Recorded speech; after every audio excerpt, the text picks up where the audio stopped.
Howdy everyone. Now, there's a first time for everything, and today it's my first time to test out a 1.6 times anamorphic lens.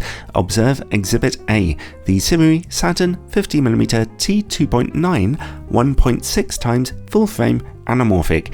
It has a rather extreme 1.6 times anamorphic ratio, compressing your image horizontally so you can get a really wide image and squidge it back down to keep better resolution for widescreen video work. If you want some really narrow footage, it's a bit of a specialist optic.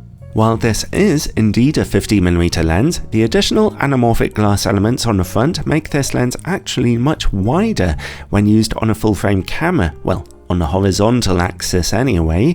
Your final image will horizontally be the equivalent of about 30mm or so its images will look wider than you are expecting, horizontally anyway. It might have been worth Sirui mentioning this somehow in their advertising. While T2.9 isn't a super bright aperture, you can still get some nicely out of focus backgrounds here too. This one is a fully manual lens designed for mirrorless camera systems with full-frame sized sensors.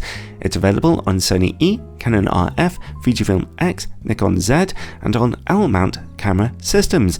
It's also available with neutral flaring or blue coloured flaring, and we'll check out the flaring later in the video. It's currently on sale for $590 or £589 here in the UK, although that does appear to be a temporary special offer. I don't know how temporary it is though. Check the link below for the current price. It's also available as a set with two other lenses, a set of three.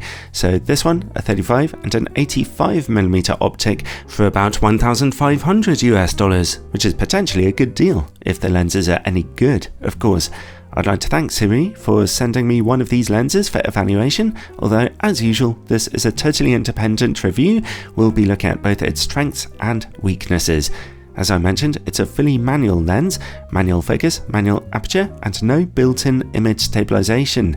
The lens's build quality is absolutely fine here, pretty basic.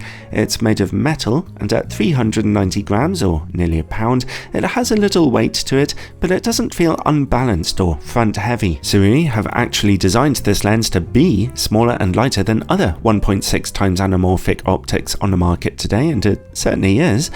At the back we find the aperture ring, which turns completely smoothly, but the aperture stops are not spaced out evenly, which is always a bit of a bugbear for me.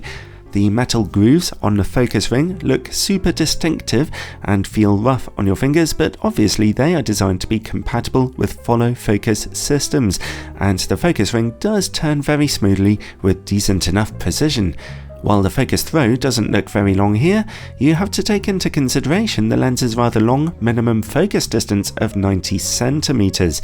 When it comes to focus breathing, rather than zooming in and out when you change focus, the image horizontally stretches, which is actually kind of a cool effect. Whether you want it or not though is another thing. The lens does not come with a hood, but it does have a 62mm filter thread. Overall, as I mentioned, the build quality is absolutely dead simple here, with helpful features for video makers, who the lens is very obviously aimed at, and it's a lot smaller and lighter than some of its competitors. Well, let's see about image quality now. I'll be testing the lens on my Canon EOS R5 with its demanding 45MP sensor. No inner camera corrections are available with this lens. In a sense, I'm over-testing the lens here. Remember, it is definitely intended for video work, and 4K video is only 8MP in resolution. 8K video is about 32MP or so. Anyway, in the middle of the image, at T2.9, we see very good sharpness and contrast, even at 45MP, but we're also seeing some magenta colour fringing on contrasting edges. At T4, that fringing is reduced, and we see just a touch of extra sharpness. At T5.6, it's gone, and central image quality is perfect. It stays this sharp down to T11. At T16, we see some softness though, due to the effect of diffraction. Still, for 4K video work, this center quality is always more than sharp enough. You won't really notice that color fringing unless you're shooting at 8K or so. Well, let's have a look in the image corners. At T2.9, they are a bit of a mess, unfortunately, soft and with quite strong color fringing. At T4, there's only a small improvement, but at T5.6, those corners look a bit better. At T8 they're looking reasonably sharp, and at T11 they're quite good, although a little chromatic aberration can still be seen. Overall, this isn't the lens to go to if you want sharp image corners at bright apertures, but at least things do improve once you stop down. Okay, well, let's take a look at vignetting and distortion. The good news is that the lens only suffers from a little vignetting in the image corners at T2.9, and if you stop down to T4, that quickly goes away. Less encouraging is the lens's somewhat crazy distortion profile. A bulge in the middle is being projected here, but the left and right hand sides are pinched inwards. Unusual, so you will want to try and correct any video footage which has lots of straight lines in it.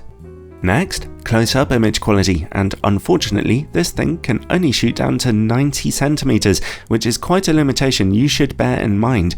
When shooting close-up, we see a bit less contrast than at normal distances and some blue colour fringing. At T4 that fringing mostly disappears, and at T5.6 we get excellent sharpness and contrast back again. Let's see how well the lens works against bright lights now. The lens has been deliberately designed to give strong horizontal flaring effects, which is certainly what it does.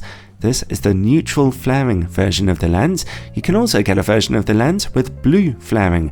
Whether you appreciate this special effect or not is obviously a question of taste. And as this is actually a moderately wide-angle lens, I know some of you might be curious about coma smearing and sun stars. At T2.9, bright points of light in your image corners are certainly pretty smeared by various aberrations, almost certainly due to the anamorphic extra design elements. Stop down to T4 and that smearing reduces. Here's T5.6 for you. And if we zoom out from here, you can see that it's at T5.6 that we start to get really nice sun stars emerging. They get stronger at T8, here's T11 and T16, where they look pretty spectacular. And finally, bokeh. The lens's bokeh is nice and soft at T2.9, and what's more, you get that cool oval-shaped stretched bokeh effect, which anamorphic lenses are famous for. Nice, but less encouragingly, something else that really jumps out is that specular highlights have some pretty noticeable blue highlights to them. The lens's minimum focus distance is a bit too far to do my normal longitudinal chromatic aberration test, although you've just kind of seen the results for yourselves, so overall, that's it. The Sirui Saturn 50mm T2.9 1.6x anamorphic is a really cool and unusual lens to shoot with, although technically speaking, as you've seen, it certainly has a lot of optical problems. It's definitely a bit of a special effects lens, in my opinion. It's there to give your video footage not necessarily very high image quality, but a certain look and feel. Although I should mention that its contrast and central sharpness are at least very good straight from T2.9, which gives you quite punchy footage, and if you're only shooting 4K, it'll be decent enough. While I cannot broadly recommend this lens as it is so unusual, still it is a really interesting optic which will make your work stand out from the crowd if you do decide to use it. And that's up to you and your photographic shooting style. It's not an optically high quality lens by any means, but it's certainly interesting.